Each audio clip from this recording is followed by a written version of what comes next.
when Scrooge awoke, it was so dark that, looking out of bed, he could scarcely distinguish the transparent window from the opaque walls of his chamber, until suddenly the church clock tolled a deep, dull, hollow, melancholy 1.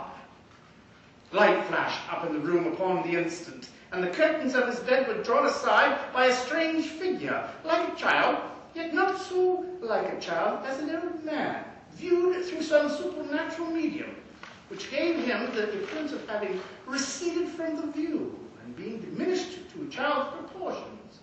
Its hair, which hung above its neck and down its back, was white as with age, and yet the face had not a wrinkle in it, and the tenderest bloom was on its skin.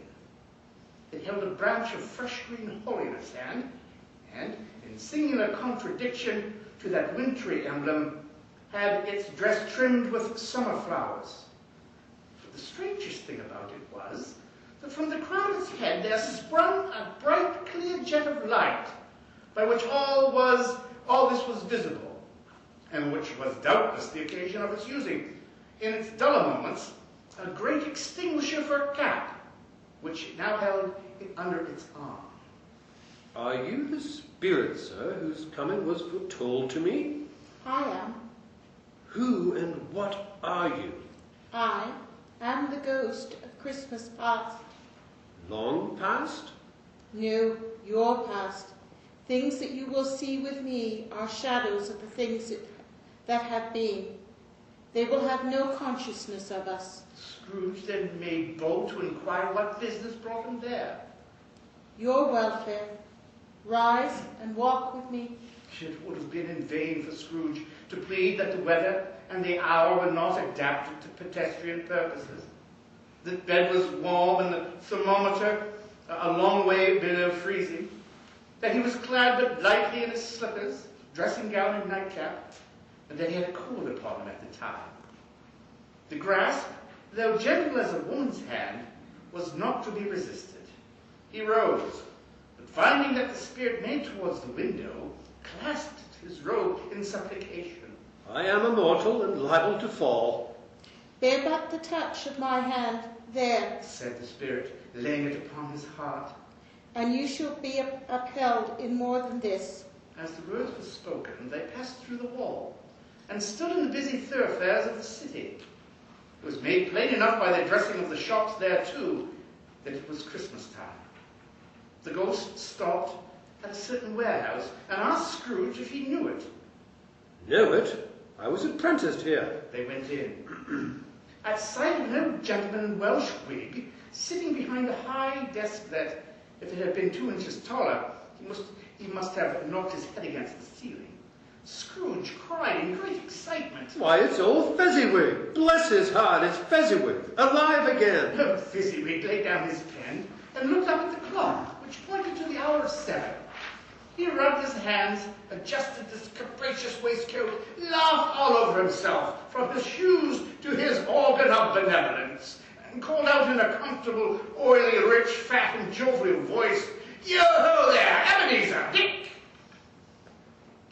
A living and moving picture of Scrooge's former self, a young man, came briskly in, accompanied by his fellow apprentice.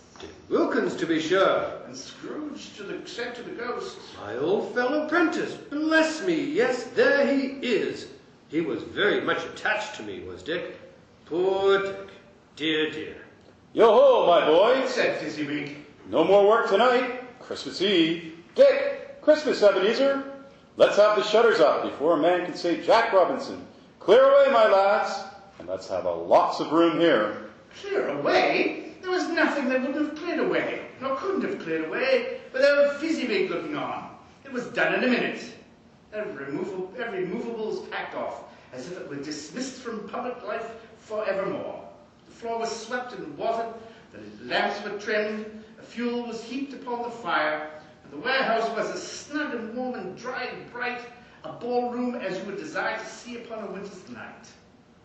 In came a fiddler with a music book, went up to the lofty desk, and made an orchestra of it. In came Mrs. Fezziwig, one vast substantial smile. In came the 3 Miss Fezziwigs, beaming and lovable. In came 6 young followers whose hearts they broke. In came all the young men and women employed in the business. In came the housemaid with her cousin, the baker. In came the cook with her brother's particular friend, the milkman. In they all came, one after another, some shyly, some boldly, some gracefully, some awkwardly, some pushing, some pulling. In they all came, anyhow and everyhow. Away they all went, 20 couple at once. Hands half full and back again, one and another way, down the middle and up again, round and round in various stages of affectionate grouping. One old couple always turning up in the wrong place. A top couple starting off again, as soon as they got there. All top couples at last, and not a bottom one to help them. When this result was brought about, old Fezziwig clapped his hands to stop the dance, cried out, Well done! and the fiddler plunged his hot face into a pot of porter, especially provided for that purpose. There were more dances, and there were more forfeits, and more dances, and there was cake, and there was negus, and there was a great piece of cold roast, and there was a great piece of cold boiled, and there were mince pies and plenty of beer. But the great effort of the evening came after the roast and boiled, when the fiddler struck up Sir Roger de Coverley. Then old Fezziwig stood out to dance with Mrs. Fezziwig, top couple too, with a good stiff piece of work cut out for them. 3 or 4 or 20 pair of partners, people who were not to be trifled with, people who would dance and had no notion of walking. But if they had been twice as many, 4 times, old Fezziwig would have been a match for them, and so would Mrs. Fezziwig.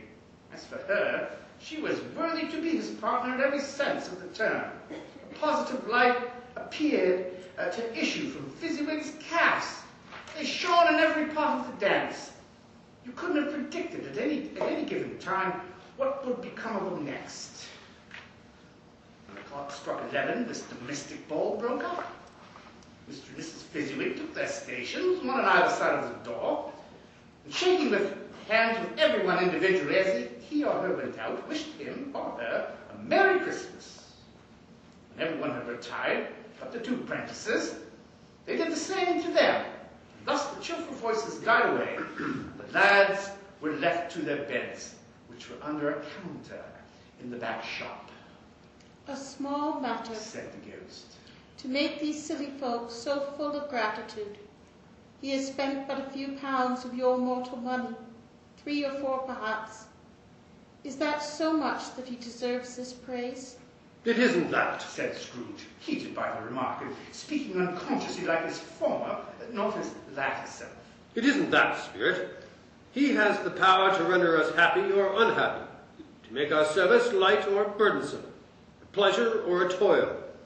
Say that his power lies in words and looks, and things so slight and insignificant that it is impossible to add and count them up. What then?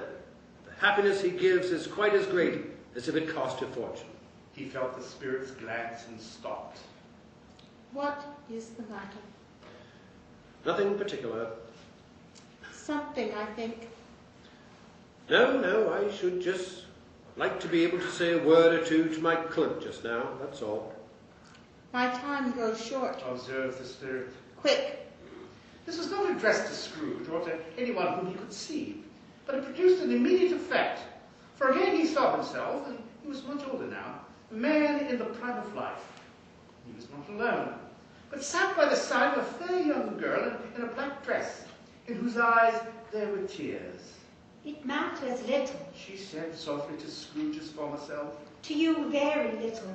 Another idol has displaced me, and if it can comfort you in time to come, as I would have tried to do, I have no just cause to grieve. What idol has displaced you? A golden one. You fear the world too much. I have seen your nobler aspirations fall off one by one until the master passion, gain, engrosses you. Have I not?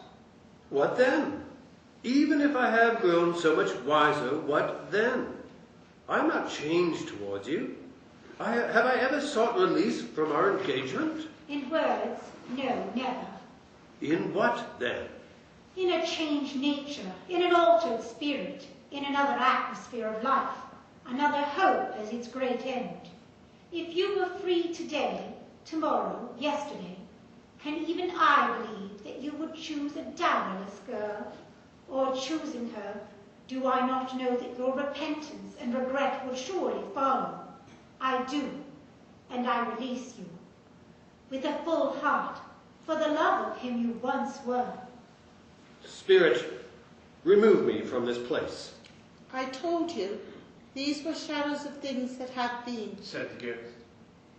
That they are what they are. Do not blame me. Remove me! Scrooge exclaimed, I cannot bear it. Leave me. Take me back. Haunt me no longer.